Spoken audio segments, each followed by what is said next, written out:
Hey everybody, it's Nina. I wanted to do a quick video for you, a review and comparison of the Vera Bradley Sling style backpacks.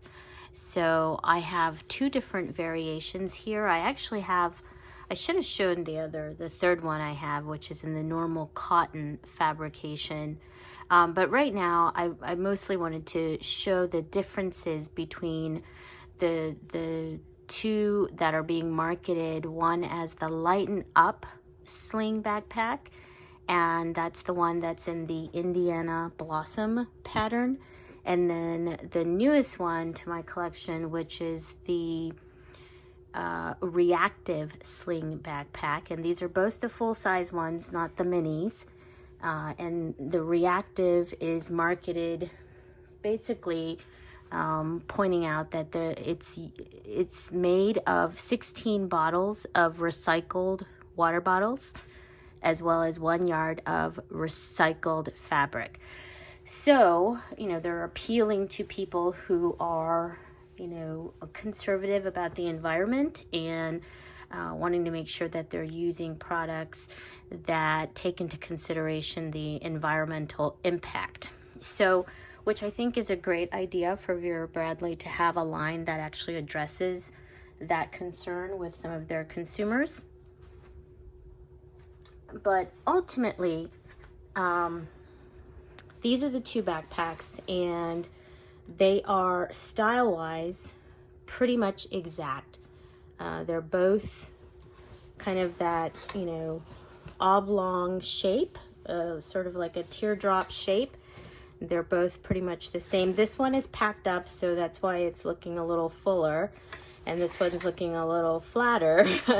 But as far as size-wise, they're the same bag. It's just there is a difference in fabric between the Lighten Up, which is the Indiana Blossom, versus the Reactive fabric, which is in the Bonbon Medallion. So I just wanted to share that difference with you guys, just in case, because I when I ordered them, I sort of made the assumption that they would be pretty similar, which they are similar, but there definitely is some differences.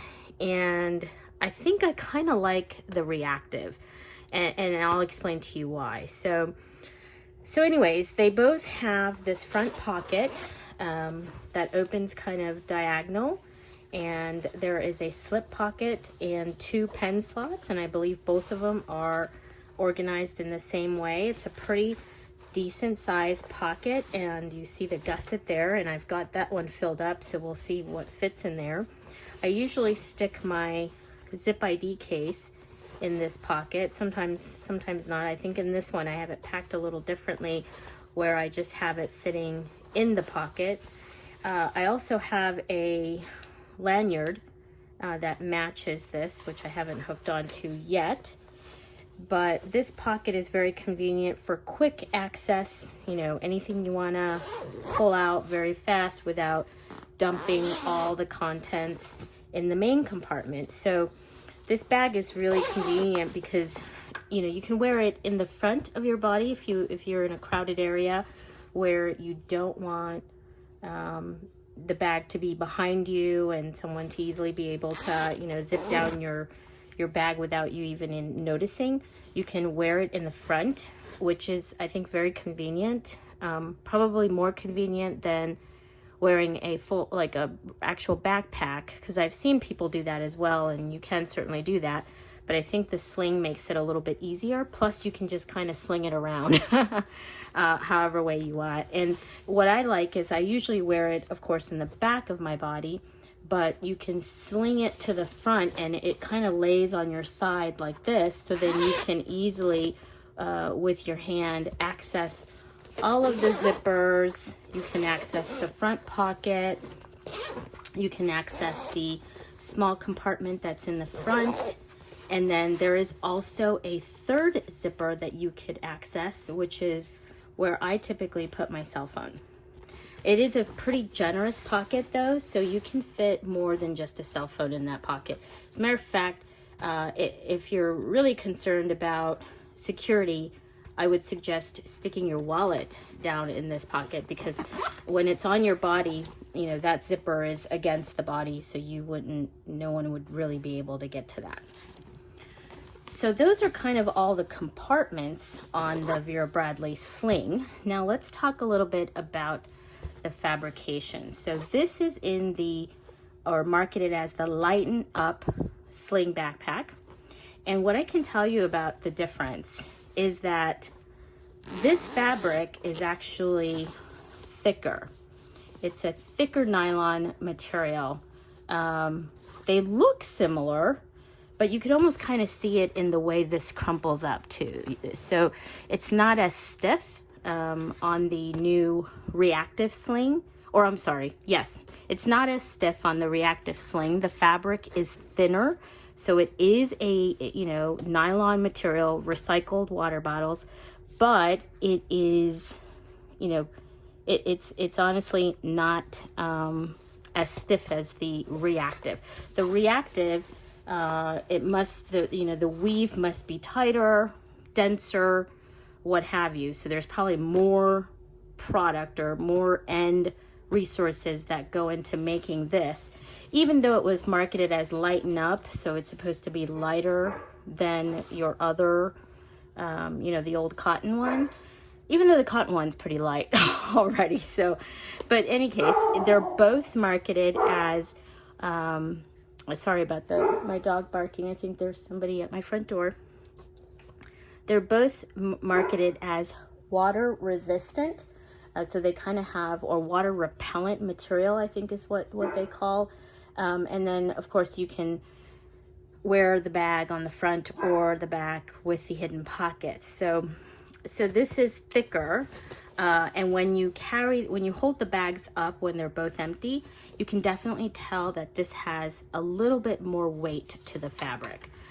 So if you're, I think if you think about nylon bags or luggage, the denier on this is a higher number than this would be, if that makes sense.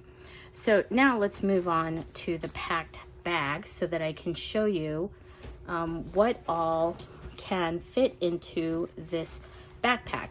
I have it packed up for just kind of everyday carry, but I also added a couple additional items to show you that you could use this as a hiking backpack if you wanted to do that.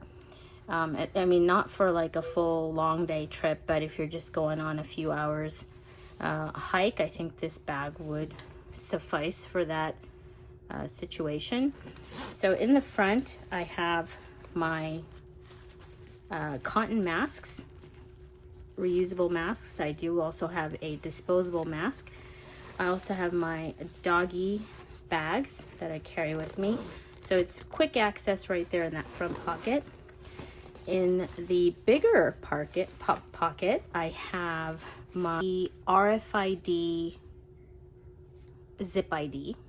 I think it's called the Deluxe Rfid Zip Id, and it's different than the Gen Zip Id in that it opens like this. So you've got two clear view areas where you can show two IDs at one time, and then you've got two card slots as well as your typical zippered compartment right there with the ribbon. And it has a snap closure right there in the front, and then you've got the typical key ring. So this is also in the pattern Bonbon medallion, and I'm using that as the wallet, which I'm just kind of placing there in that front pocket. It also has two pen slots. I've got one pen in there, and then there is a slip pocket which I've just placed my sunglasses in, so you can, I feel like it's pretty well protected there. Then moving on to the interior. So this is kind of how I packed up. I have a water bottle.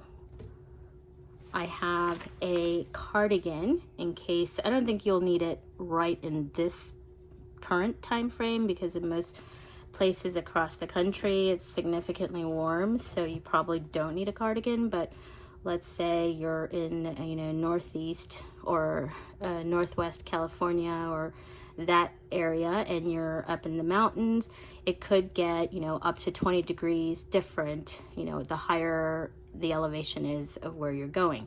So if you want to carry a little cardigan or sweater, that will fit in. I've got 2 bars that I'm carrying for snacks. I also have, this is just the regular Zip ID case, so it's not RFID protected like the deluxe case that I showed you. This is just the regular one in the same print, and I just use that to house like loose receipts and paper. And then I have my Kipling creativity bag, the frozen one. I think this is called Mystical Adventure. So I've got that kind of holding all of my essentials, including my battery pack and a couple lip balms, lip glosses, things of that nature, some wipes, what I typically carry in my cosmetic bag, along with some additional things. And then my what is this called? The cards, reward cards, as well as my keys. So all of that fits in this bag very nicely. It goes in pretty neat. I feel like it's a great bag for you to do you know, a short day hike or half day hike. You might even get away with doing a full day hike with this bag. Just put in some additional snacks and food items. And depending on where you are, you might not even need a sweater or extra clothing. You could actually put extra bathing suit in there too if you wanted to. But just to show you, you can fit quite a bit. And then this also has that hidden pocket in the back where you could put your wallet or your cell phone. Now, look at that zipper. I kind of like, I'm always noticing the zippers. If you can tell, this is a reverse zipper. So it's kind of seamless right there. And I think one of the reasons for them doing that is not just for the aesthetics of it, but it also helps for this to be water resistant or water repellent when they have the zipper backwards. So that's a nice touch. The back is pretty well padded on both. Both of the bags have, I think, similar padding. So when you have it against your back, it's very comfortable. They both also have a very nice adjustable strap. It also has like that belt, seat belt kind of, you know, pull apart. So you could just easily pull it like this without swinging it across your entire body if you wanted to do that. It's well padded. I've got a hand sanitizer clipped to this D-ring at the top, but you could also clip a water bottle up there if you wanted. You could clip keys up there, but it's nice to have. You can tie a handkerchief on here if you wanted to. So anyways, that is my review of the Vera Bradley Sling backpacks. One in the Lighten Up fabrication, and the other one is in the Reactive fabrication, which again, it's a little bit lighter. And the material is made out of recycled water bottles as well as recycled fabric. Hope you enjoyed. If you have any questions about either one of the bags, please let me know down in the comments. I will talk to you in my next video. Bye.